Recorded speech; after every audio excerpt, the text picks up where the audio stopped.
بسم الله الرحمن الرحيم. الحمد لله والصلاة والسلام على نبيه وآله وصحبه أجمعين. In the name of Allah, the most merciful, the most gracious, and peace and prayers be upon his messenger Muhammad. اقرأ باسم ربك الذي خلق، خلق الإنسان من علق. اقرأ وربك الأكرم الذي علم بالقلم، علم الإنسان ما لم يعلم. Read in the name of your Lord who created man from a clot. Read, for your Lord is the greatest, taught man the use of the pen, taught man what he knew not.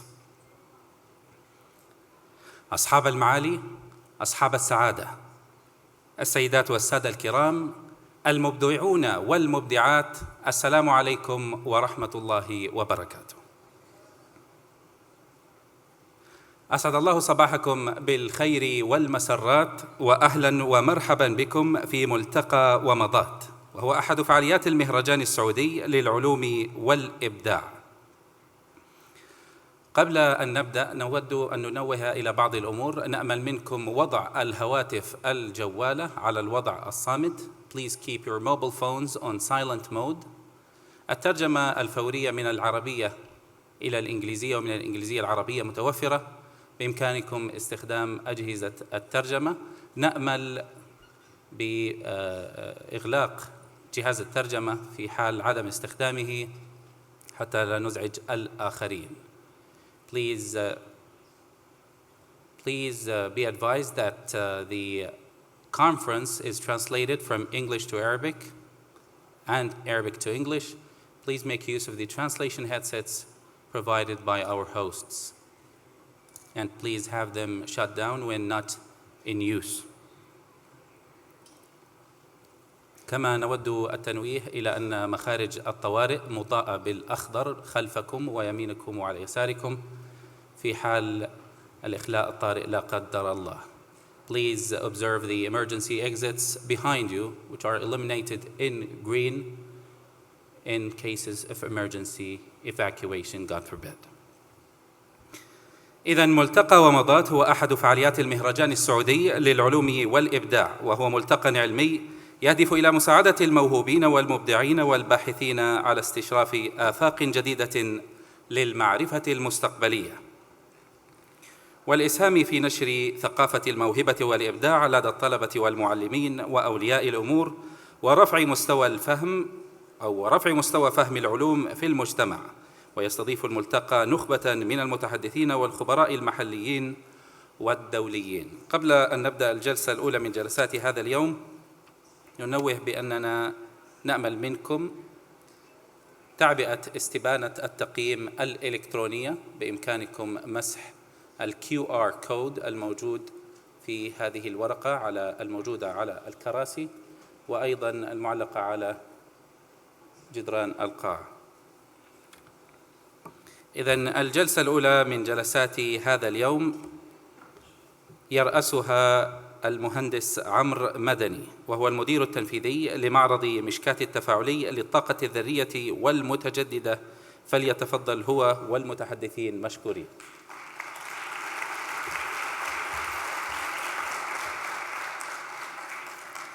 بسم الله الرحمن الرحيم، والصلاة والسلام على أشرف الأنبياء والمرسلين نبينا محمد وعلى آله وصحبه أجمعين. واو، أظن متوسط الأعمار في القاعة هذه هو دليل على أن لدى المملكة أفضل مصادر الطاقة المتجددة، الطاقة البشرية.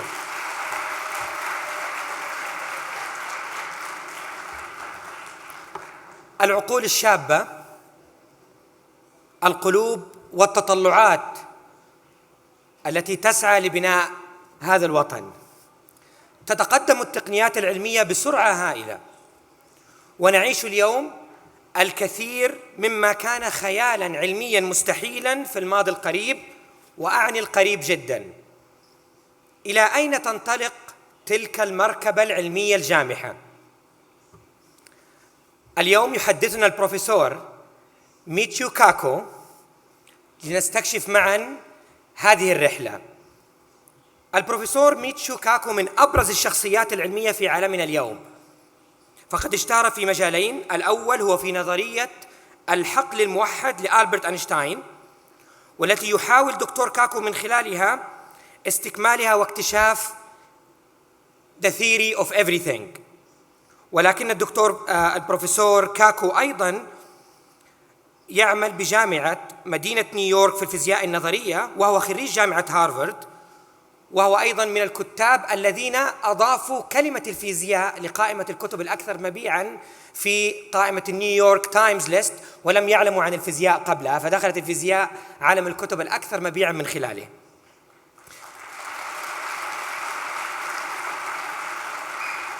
سعيد جداً بإقبال العديد من الشباب والشابات هنا على التعرف على الدكتور كاكو قبل البداية، وسعدت بأن شبابنا لم يمنعهم حاجز اللغة لتتبع أخبار الدكتور كاكو.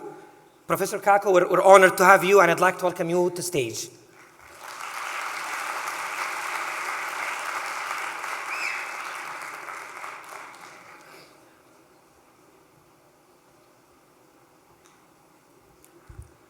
Well, after such a great introduction, I can't wait to hear the speaker myself. First of all, let me say that many years ago, I was just like you. When I was 17 years old, I wanted to be part of this great revolution in science. So I went to my mother and I said, "Mom, can I have permission to build a particle accelerator, an atom smasher in the garage?" And my mom looked at me and said, "Sure, why not?"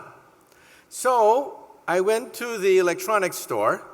I got 22 miles of copper wire, 400 pounds of transformer steel, and I built a 2.3 million electron volt particle accelerator in my mother's garage. Finally, it was ready. I plugged it into the wall socket. It consumed 6 kilowatts of power, all the power of my house. And then I heard this pop, pop, pop, pop, pop sound as I blew out all the circuit breakers, all the fuses in the house. And the whole house was plunged in darkness. My poor mother, she would come home, the lights would flicker and die, and my mother would say, "Where is the fuse box?" And then my mother probably said, "Why can't I have a son who plays basketball? Maybe if I buy him a football. And for God's sake, why can't he find a nice Japanese girlfriend?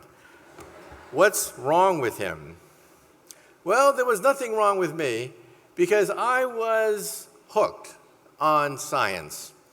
And I said, when I grow up, I want to try to help inspire the next generation to be interested in science because I'm fascinated by the future. This book, Physics of the Future, was a New York Times bestseller. It talks about the world 20, 50, 100 years into the future. I interviewed over 300 of the world's top scientists for this book.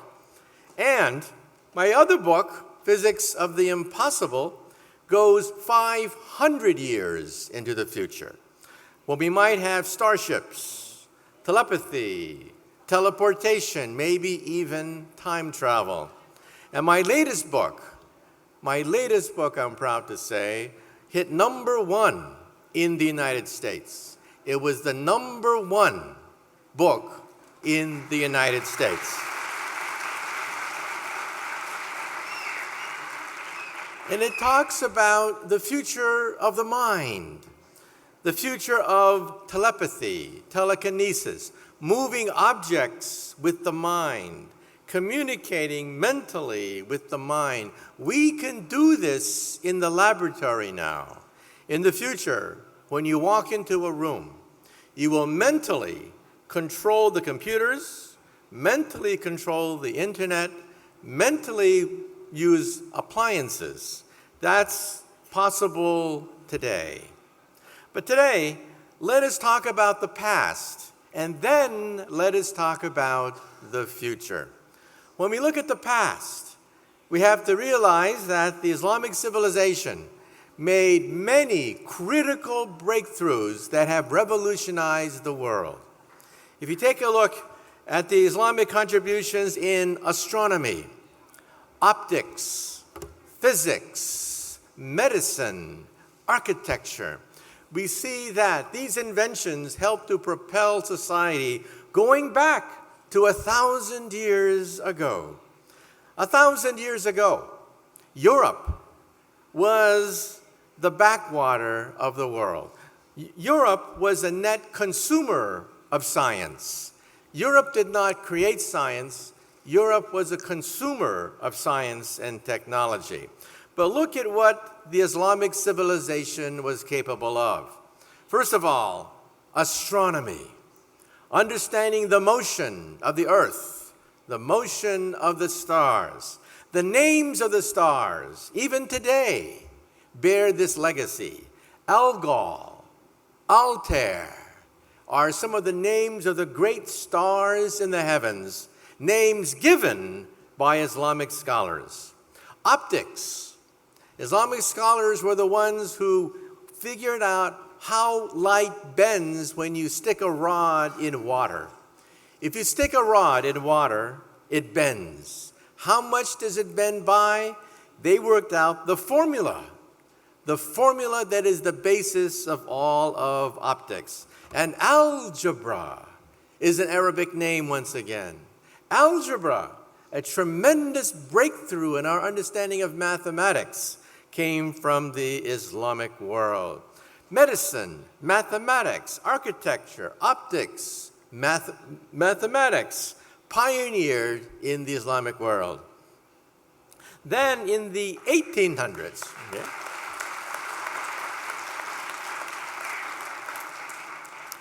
we now talk about modern technology. Steam power was pioneered by physicists. Physicists worked out the energy of coal. We could now calculate how much energy coal could provide to power a locomotive. And this created the Industrial Revolution, the first great modern revolution only 150 years ago. The second wave was also initiated by physicists. We worked out electricity, magnetism, gasoline-fired engines, and that created enormous wealth of the early 1900s. The third wave of modern technology is high technology. Again, we physicists helped to create the computer, lasers, the internet, telecommunications. The third wave of technology. Steam power was the first. Electricity was the second. Third is computers and high technology. Today, we're going to ask the question, what is the fourth wave? The fourth wave of modern technology. The first wave was steam power. The second wave was electricity. The third wave was computers. The fourth wave, we think, will be a combination of biotech, nanotech, and artificial intelligence. This will generate wealth. It'll generate prosperity into the future. Because where does wealth come from? Ultimately, wealth, prosperity comes from science and technology. And computers, they obey something called Moore's Law, which allows us to calculate the power of computers of the future. Moore's Law says that computer power doubles every 18 months. For example, in 1969, we put 2 men on the moon. And if you look at the old videotapes of 1969, back then they used 64K processors. Your cell phone today has more computer power than all of the space program of 1969. That is how powerful computers are today, that your cell phone has more computer power than all of the space program in 1969. And now look at 2020. You now know the future. By 2020, computer chips will cost maybe a penny. A penny. Computers will be everywhere and nowhere. Computers will be in the floor, the ceiling, the walls, everywhere. Just like electricity. Where is electricity today? Electricity today is under your feet, in the walls, in the ceiling. Electricity is everywhere and nowhere. That's where computers will be in the future. In fact, the word computer will disappear from the English language. So computers, because of Moore's law, has gone through 4 stages. In the 1950s, computers were huge, gigantic monsters in 1950. In 1980, we had the PC. Then today, we have the internet and cloud computing. And we now know the future of the computer. The future of the computer is to disappear, to become invisible, because the internet will be everywhere and nowhere, including your glasses. These glasses are more powerful than Google glasses. They recognize people's faces. In the future, when you see somebody, your glasses will identify that person and print out a biography next to their image. And if they speak to you in Chinese, your glasses will translate Chinese into Arabic, English, whatever, and give you subtitles underneath their image. So you will always know who you are talking to. Now today, Google Glasses allow you to do surgery for medicine. In the future, ordinary workers will wear these glasses because they will see the blueprint. They will see the plan, the layout, the diagrams right there in their contact lens. Tourists will use this because as they walk through the ruins of a civilization, they will see it resurrected in their glasses. So we will see that information is everywhere and nowhere. Information will be everywhere. These glasses means that this is the future of your home entertainment center. This is how you will watch movies. This is how you will work. But there's a problem. What happens if you don't like glasses?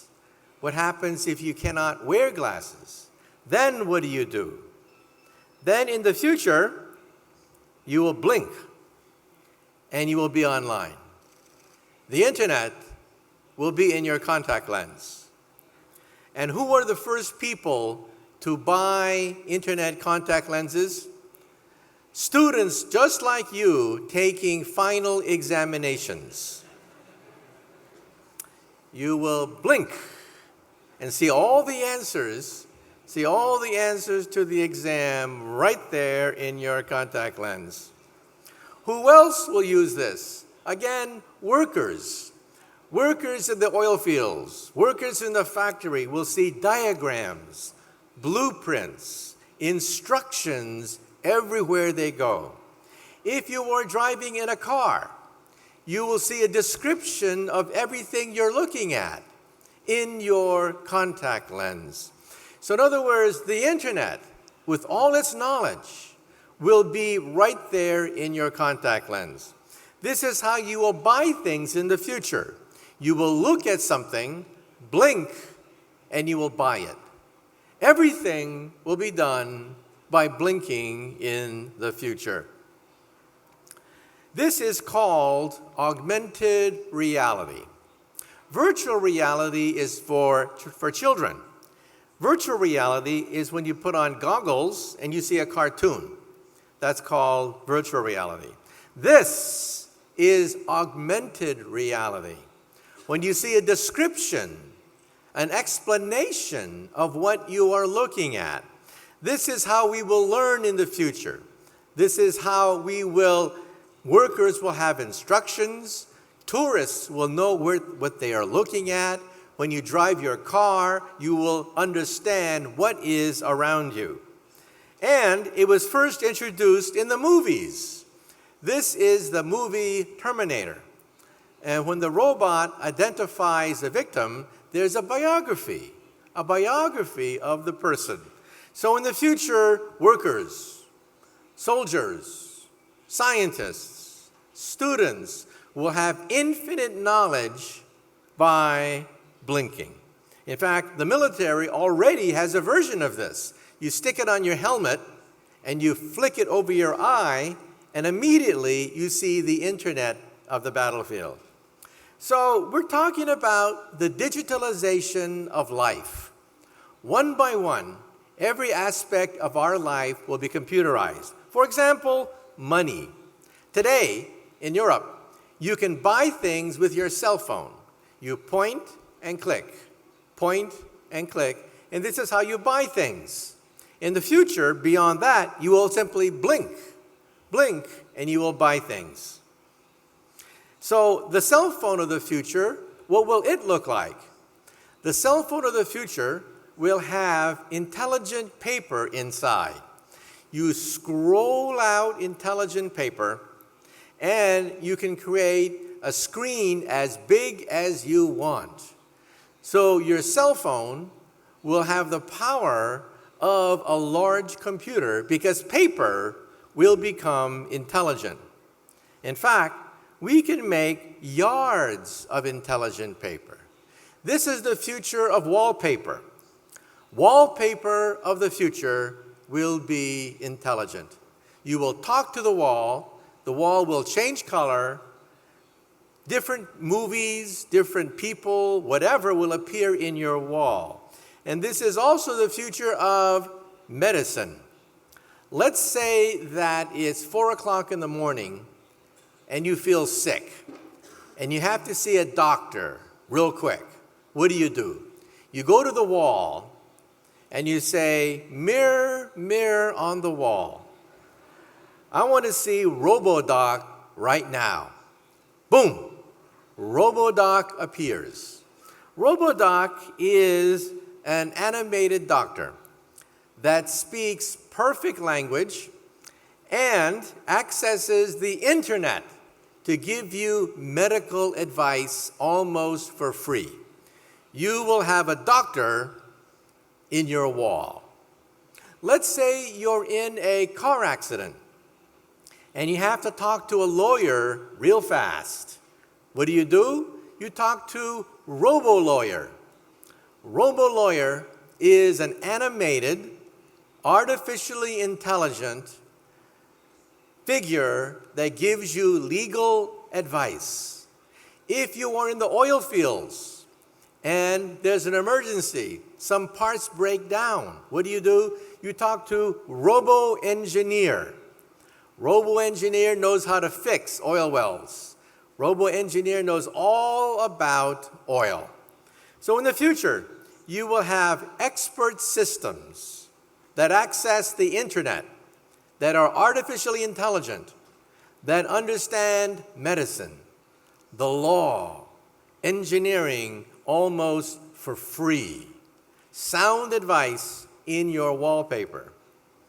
So we're talking about the digitalization of life. Even capitalism is being digitalized. The first industry to be digitalized was music.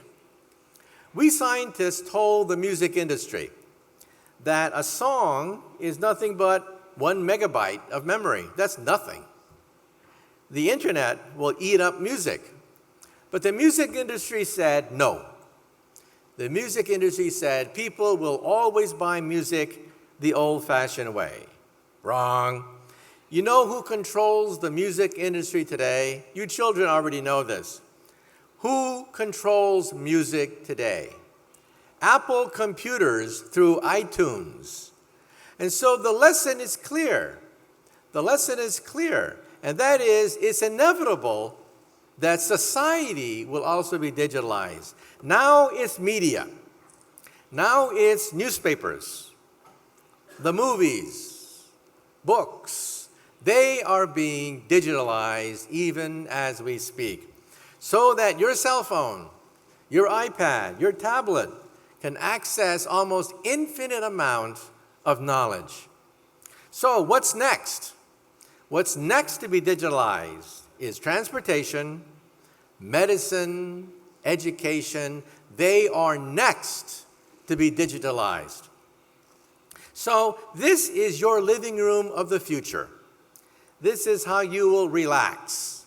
You'll be surrounded 360 degrees by intelligent wallpaper.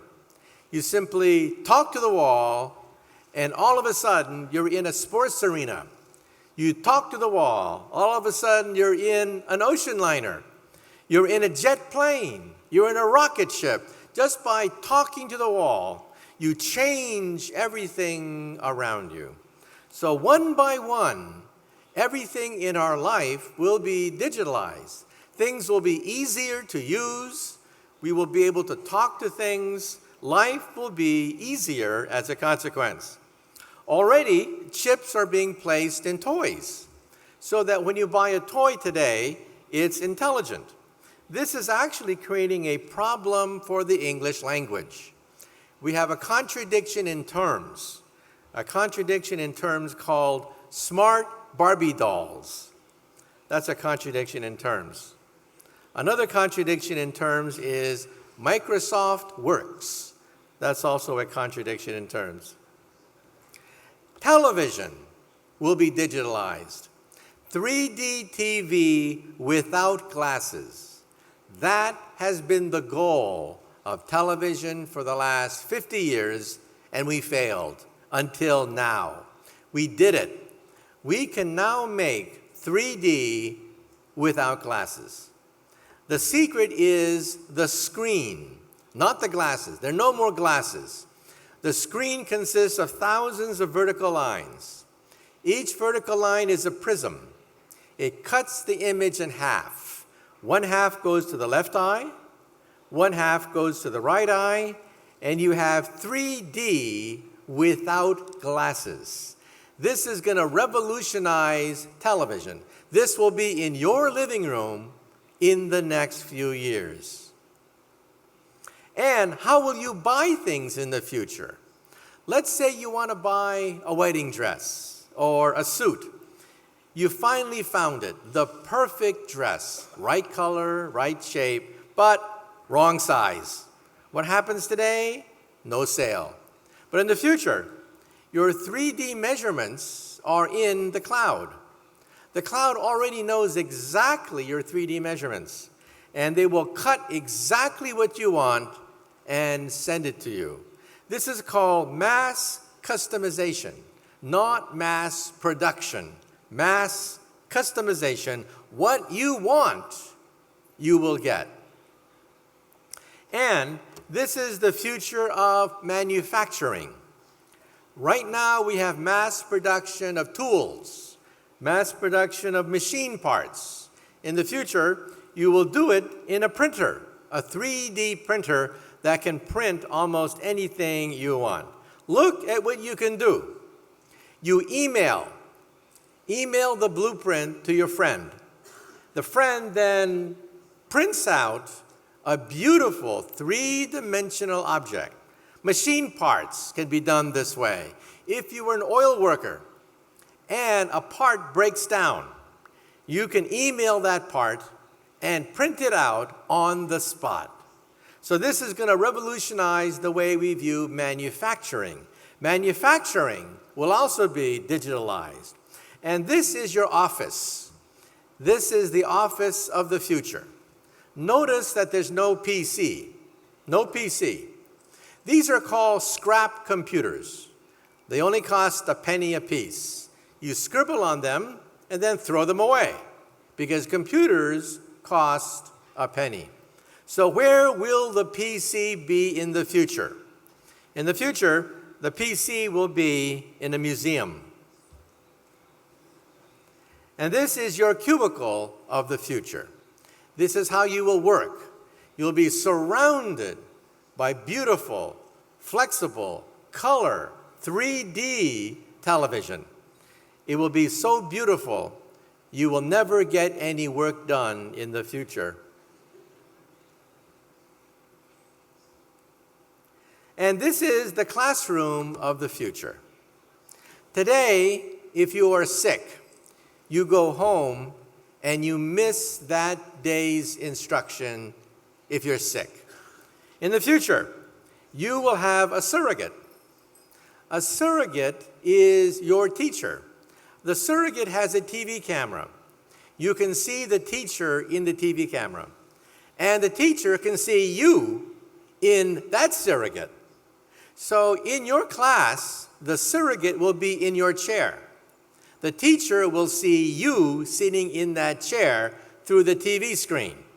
So in the future, you will never miss a day of class. Isn't the future wonderful? You will never, ever miss a day of class because your surrogate will be sitting in your chair and your teacher will see you inside the surrogate. This is the car of the future. The car of the future drives itself. This is actually already possible in California and other cities. Cars which drive themselves. It's because of GPS. GPS, we physicists created GPS. It allows us to calculate the position of a car to within 6 inches. I drove this car. BBC television put me in this car. So I was driving this car like this. And then the cameraman from BBC television said, "Let go of the steering wheel." And I said, "What? Are you crazy? I'm not going to let go of the steering wheel. You're nuts." And the cameraman said, "Trust me. Let go of the steering wheel." So I closed my eyes, I let go of the steering wheel, and the car drove itself. So for those of you who have cars, let's do a science experiment. After today's lecture, get in your car and go like this and see how far you get. Because in the future, you will drive your car like this. So we're talking about the seamless transfer of information. When you drive your car, you will see things described for you. You will know what you are looking at because there's a description of everything you are looking at. Peoples have names. Houses have descriptions. And what about airplanes and jets of the future? NASA has stated that by 2025, we need a supersonic jetliner. Jetliners haven't changed for 50 years. We've had the same jet airplane for 50 years. These are supersonic. They travel faster than the speed of sound. Now, the Concorde was a supersonic transport, but it failed. It failed because it made a huge sonic boom, a boom every time it went over somebody's city. These do not. Using computers, we can calculate that a flying wing like this does not create a sonic boom. So after 2025, these will go into production. Flying wings is the first of several designs being looked at. They are supersonic. They go faster than the speed of sound. They are flying wings. The other design is called the box wing. The box wing design also has no sonic boom. No sonic boom that breaks glass, that disturbs people. So several designs are being looked at, the flying wing and the box wing. This is how we will travel after 2025. And Boeing is even looking at electric airplanes. This airplane is a hybrid electric airplane. That is how advanced hybrid electric technology is. We can use that in airplanes. So this means that we will live in a new world that I call perfect capitalism. Today, when you go shopping, you don't know what things really cost. You don't know who's cheating you. You don't know what the profit margin is. In the future, you will. Supply and demand become perfect. You know exactly how much things really cost. You know who's cheating you. You know who has the best product. When you go to a store, your contact lens will scan everything and tell you who has the best, who has the cheapest. And if you are the producer, you will fight back using data mining. You will know everything about the consumer. Big data, data mining, targeted marketing. This is how the manufacturer will know everything about you. And so this means that society will become more efficient. We will have a more efficient society. Products will be cheaper. They will be more efficient. But there are winners and losers. Every revolution has winners and losers. Today, we no longer have blacksmiths. We no longer have wagon makers. But no one cries. Who cries because we no longer have blacksmiths or wagon makers? So who will lose in this revolution? Listen carefully, because you do not want to get a job if that job is going to disappear in the future. The losers are middlemen, agents, brokers, tellers, middlemen. They will become extinct because of the fact that supply and demand become perfect. You don't need a middleman anymore. That's what computers can do. They can replace agents and brokers. And medicine. This is the big one. People are getting older, especially in Europe and the United States. We have to digitalize medicine. So, here's how we do it. First, how small can we make a chip? Today, we can make a chip so small, we could put a computer inside an aspirin pill, along with a television camera and a magnet. You swallow it. You swallow it, and then you guide the pill down your stomach into your intestine, and it takes beautiful pictures of the inside of your body. Because we all know what middle-aged men fear the most. We all know what middle-aged men fear the most, and that is the C word, colonoscopy. Colonoscopy is when they take a long tube and they stick it up your rear. That's called a colonoscopy. You see, this gives new meaning for the expression Intel inside. In the future, Intel will always be inside. And what about cancer? In the future, the word tumor will disappear from our language. This is a DNA chip.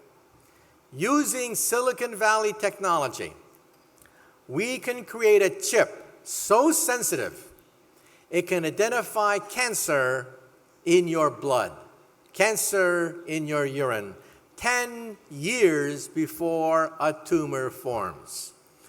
Fragments of cancer genes, proteins, can be detected by DNA chips.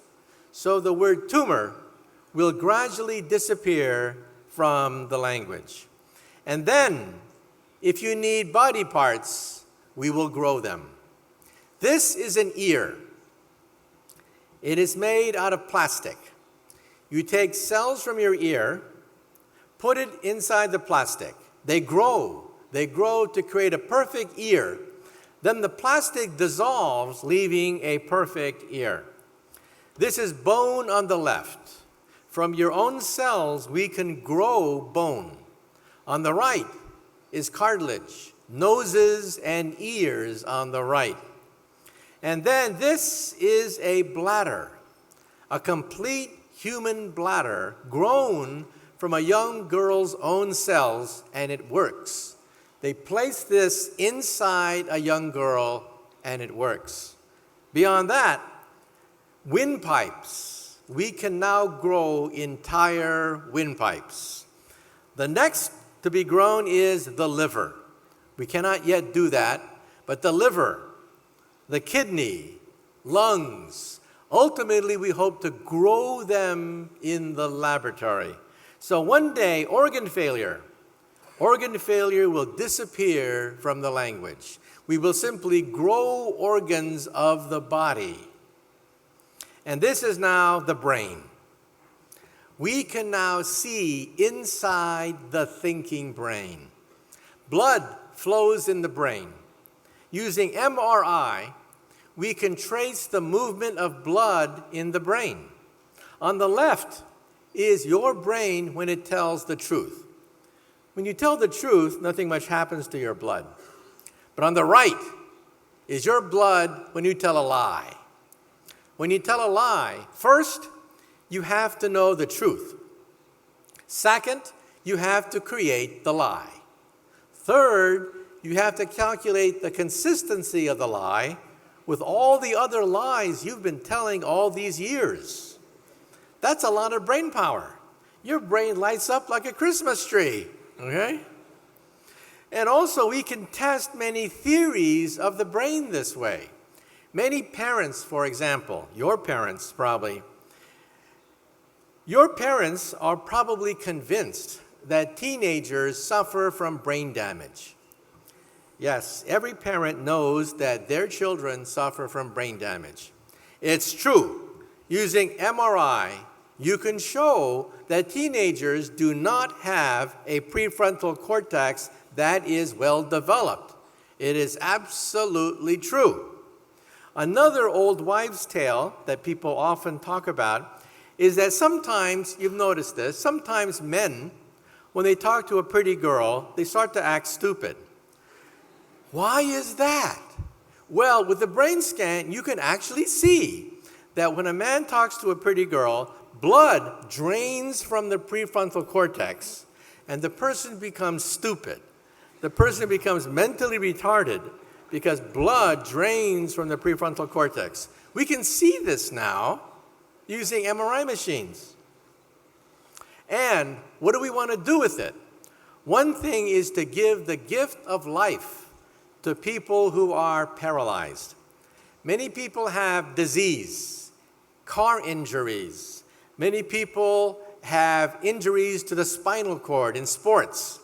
They are paralyzed. They cannot move at all.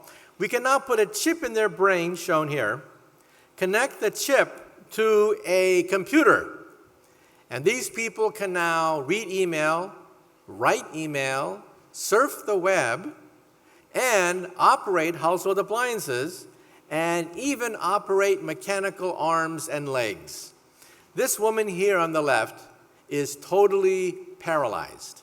She cannot scratch her nose. She cannot move her body. But at Brown University, they hooked her up to a mechanical arm and a mechanical leg. And if you saw the football games this past summer we had the football games in Brazil, remember? In the opening shot, there was a man who kicked the football. That's how it started. That man was totally paralyzed. Totally paralyzed. At Duke University, they put a chip in his brain, hooked that chip to mechanical arms and legs, and he kicked the football in the Brazil soccer games.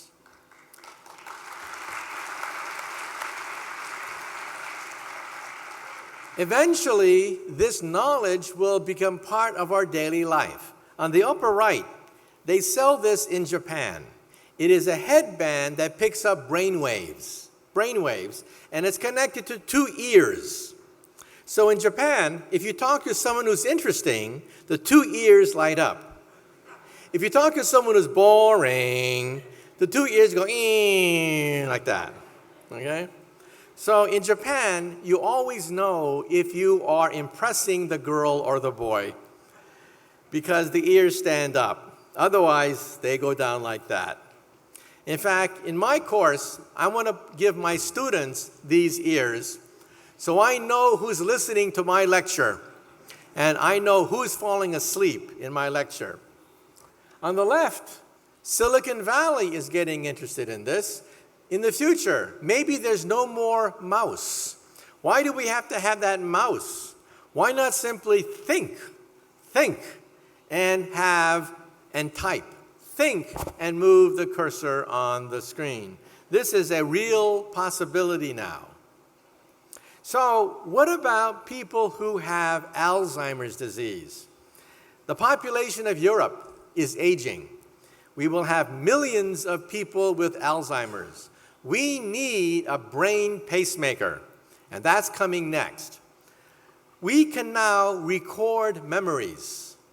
This was something that the movies have always talked about, recording a memory. We can now do it. At Wake Forest University in North Carolina, they took a mouse, recorded the impulses across the hippocampus, reinserted that tape recording into the mouse, and the mouse remembered. We can now record memories. In the future, we will create a brain pacemaker for Alzheimer's patients. As they lose their memory, they will push a button, shown here on the right. They will push a button, and the memory will be inserted into their brain. Eventually, students will use this. Don't you want to learn mathematics the easy way? Maybe in the future you push a button and, oh, I got it. I understand.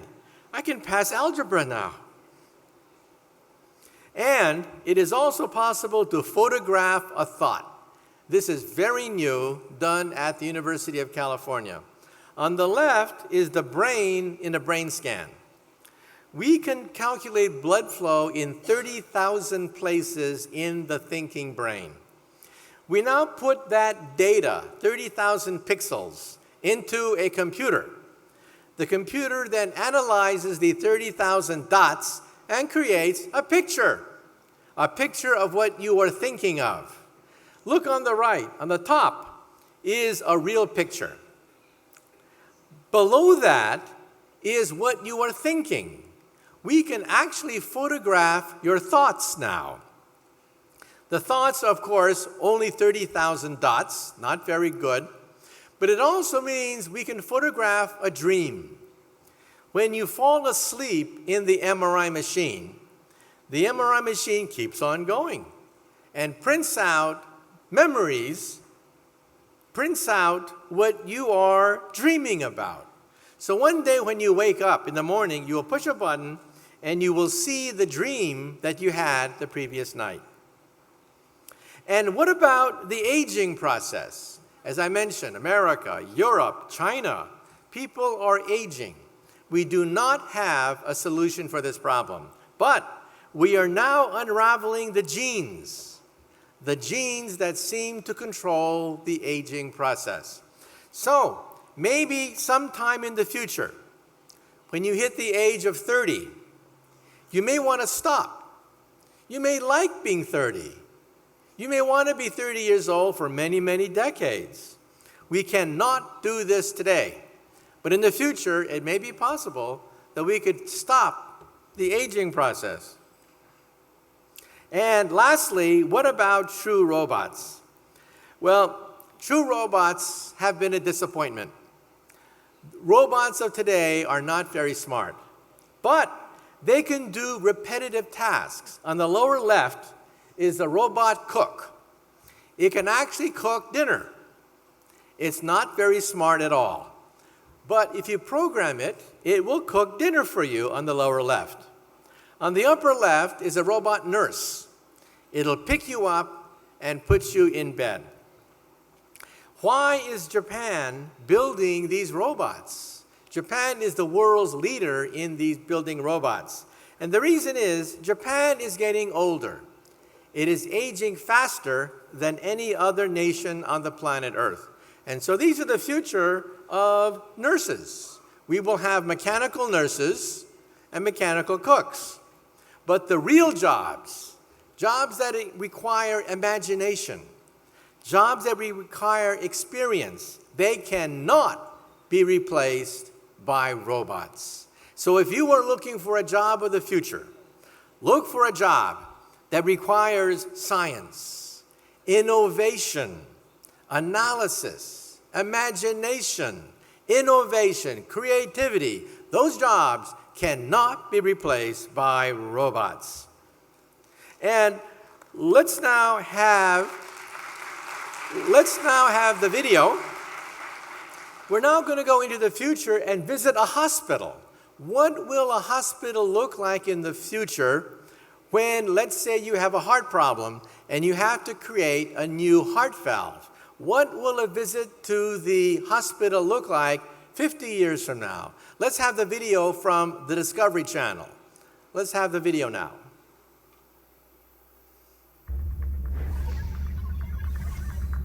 In a world where machines interact like people and bodies can be rebuilt from scratch, how will we wage war, fuel our need for power, commute to space? What life-saving innovations will be possible in the next 50 years? Flying ambulances and intelligent clothing. Brain chips cure paralysis. Vital organs printed to order. See how scientists today are making visions of tomorrow real. Physicist and futurist Mehcyo Kaku will guide you through the medical breakthroughs that will change your life. The future is closer than you think. It all starts now with the body. 50 years from now, computer chips connect you to the entire city, including your insurance company. The good news is you'll live a lot longer because an agent gives you a remote physical every 3 days. The bad news? You'll have no secrets. Wait, the mucous membrane of the mouth. Send health memo immediately. Bonjour, Monsieur Degas. Here are a few more tips for your dental care. Brush your teeth regularly using the ultrasound toothbrush. Which will give away the fact that Aaron was partying last night and his premiums will go up as a result. Thanks for your attention. You must be joking. Get the car, please. Alan's clothing looks quite ordinary, but that's deceptive because woven inside the fabric are dozens of tiny computer chips and sensors monitoring his health. When he puts on his clothing, he goes online. Now get this. If he's ever knocked unconscious, his clothes will automatically identify his coordinates, alert the authorities, and upload his entire medical history before the ambulance arrives. In the future, you will have a doctor in your clothing. When you have a severe accident, brain cells can die within 6 minutes. The ambulance of tomorrow will not only reach you in time, it will carry a medical revolution that can save your life.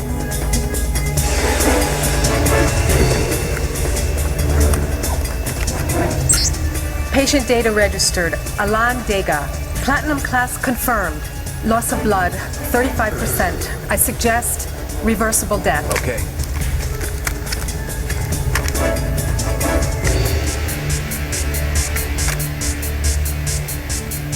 After a severe accident or heart attack, every second brings us closer to death. So wouldn't it be great if one day we could somehow stop the clock? In the future, EMT crews could use a technique called reversible death or suspended animation. They will replace your blood with an ice-cold saline solution, dropping your body temperature to below 50 degrees Fahrenheit. At that point, brain and heart activity come to a halt. And that's not the only blood substitute that one day could save your life. 50 years from now, we'll have cures for trauma victims that would seem like miracles today. Your left thigh has been fractured and your hip is dislocated. 2 ribs and a second lumbar vertebra are also fractured, but you have a bigger problem. Your artificial heart has fissures. You're gonna open me up. You need a new heart. The print's already in progress. It'll only take another 20 hours.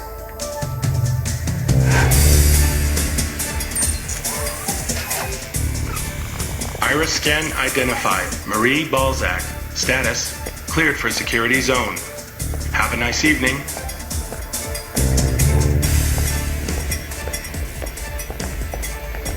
In this high-security area, gene specialists have processed the patient's tissue sample. Now they are using it to print a heart. If your car gets banged up because you're in a car accident, what do? You go to the body shop and get a new door or fender. But if you happen to be in that same accident, you could die. Now, consider this. In the United States alone, there are 91,000 patients waiting for an organ transplant. And of them, 18 die every day for an organ that never comes. What we need is a human body shop. And in 50 years' time, tissue engineering could change everything. A child today with a defective heart valve has limited options. Valves from animals don't last long, and artificial valves can cause clots. Stephen Yuckenhoovel wants to avoid these problems by implanting the world's first heart valve grown exclusively from the body's own tissue.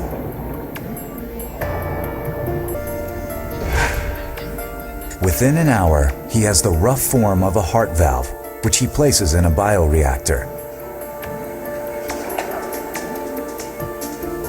Next, he adds nutrients and cells which normally line heart valve walls.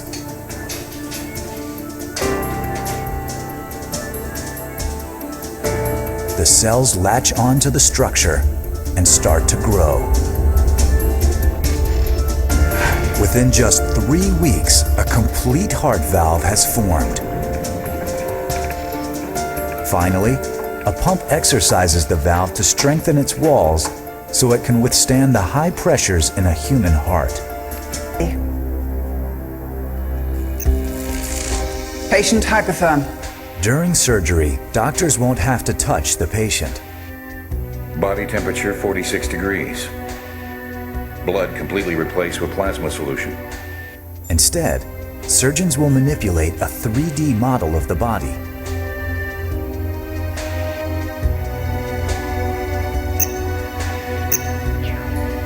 These virtual images will revolutionize surgery in the next decades.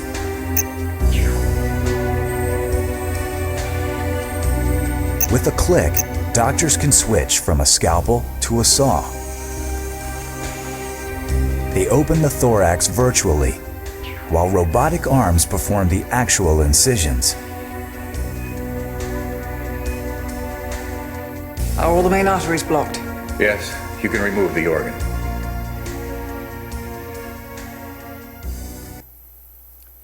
And now, I'd like to make some concluding comments.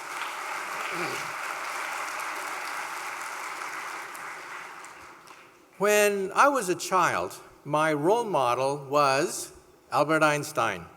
And my favorite Einstein story is this. When Einstein was an old man, he was tired of giving the same talk over and over again. So one day his chauffeur came up to him, and the chauffeur said, "Professor, I'm really a part-time actor. I've heard your speech so many times I've memorized it. So why don't we switch places? I will put on a wig, I will put on a mustache, I will be the great Einstein, and you can put on a jacket and be my chauffeur. So why not switch places?" So Einstein loved the joke, so they switched places. This went along famously until one day, a mathematician in the back asked a very difficult question. And Einstein thought, oh, the game is up. But then the chauffeur said, that question is so elementary that even my chauffeur here can answer it for you. Thank you very much. You've been a great audience. Thank you. And remember, science is the engine of wealth and prosperity. That's where wealth comes from. It comes from science and technology. Thank you.